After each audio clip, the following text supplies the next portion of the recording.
many of my peers have, I was asked to study English literature for high school. Well, as some of you may know, I am dyslexic, and as such, my brain does not like these and thous, and so on and so forth. So I tried reading the books, but I just could not comprehend them. So my mom said, well, it is more important that you get the story than actually read the book. So we began looking into alternate methods of learning the different Shakespearean stories. And so today I will be presenting you with a Southern retelling of Romeo and Juliet by Andy Griffith. Now the play I want to tell you about is that of Romeo and Juliet. And right there is a real thing. It's about this boy and this girl that was in love. That's what you said. And everything would have been alright for them, except that their daddies didn't get along.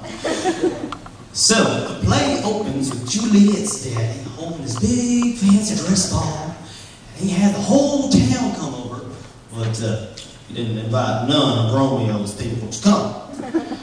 But Romeo's friends learned of it, and so they talked him into slipping on costume and sneaking into this here party.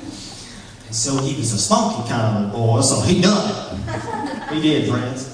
And so everything was going just fine for him until all of a sudden, this girl, Juliet, come walking down the stairs. And he was so struck by her that he dropped down and gave us a soliloquy right there. And it wasn't about being on my baby. It was about doing or not doing. Well, the dudes, they went out over the don'ts. So he grabbed her by the hand and he started to lead her out into the yard. And, well, we'll never know what it was they was going to do out there. We won't, friends, because a fella Tilt recognized Romeo for who he was and came upon him trying to pick a fight. But Juliet's daddy didn't want no bloodshed right there in his living room on his nice Persian rugs and whatnot. So all he done, he run Romeo off. But Romeo didn't go straight home. He didn't. So what he did is he went out and he hid in the yard and waited till everyone else had left. Then he saw this light come on over Juliet's bedroom window and he says, "Hark! What light by yonder window shines?" He did, friends. And so then Juliet come out of her bedroom window and she stepped onto this here stoop. And then she gives a soliloquy. And somewhere in it, friends, she says, "Romeo, Romeo, wherefore art thou, Romeo?" And he popped up and says, "I'm right here." He did, friends. And it just so happened that there was a pig vine going straight up to her bedroom window. So he clumb up it, and that's where they had that balcony scene. And he wasn't up there for more than 5 minutes before he was asking her to marry him. And that shows that he was an honorable boy about the tall. Well, she says, "When?" And he says, "Now," and that shows that he wasn't up there for no light courting. He wanted to get on with it. So, the reason was that everybody lived in castles back in those days was because there were so many of them to put up at night. Well, there was so many of them that they had to have a preacher on duty day and night. Fellow Friar Lawrence was his name.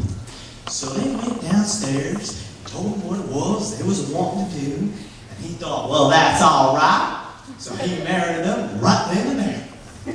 But then don't you see that it was an issue where it was they was to spend the night, things being how they was and all of their debts. Well, Friar Lawrence told Romeo that he ought to go home that night.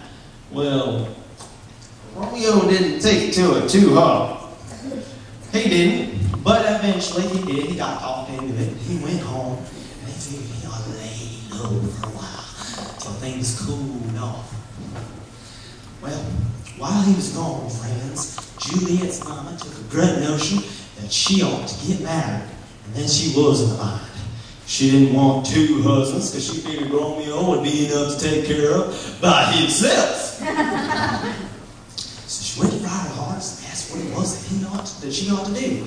So he thought about it, and he mixed her up a drink, and she took it, and then she fell out across the bed, and everybody thought she was dead.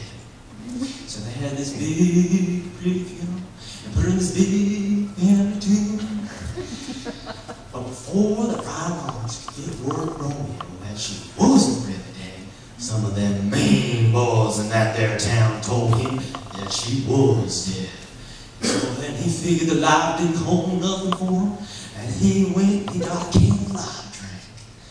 And so he went and he flung the door open to this here tomb, and he says, "Oh, my love, oh, my wife." He did, friends. So he went over to her and he gave her a sweet kiss and said, "With this kiss I die." And he drank the light and fell out across there. Well, he was a big boy for his age. He was, friends, and the impact of him, falling on her, woke her up. And she woke up and looked around and didn't know what all was going on. She looked down and saw her love was dead. And then she figured life didn't hold nothing for her. And so she took his knife and run herself through. And then she expired. And the moral of it is, friends, that if you have a boy, and of course a girl, that you don't like, or the other way around, and you don't want the expense of a double funeral on you, the best thing for you to do is let them have a cheap wedding.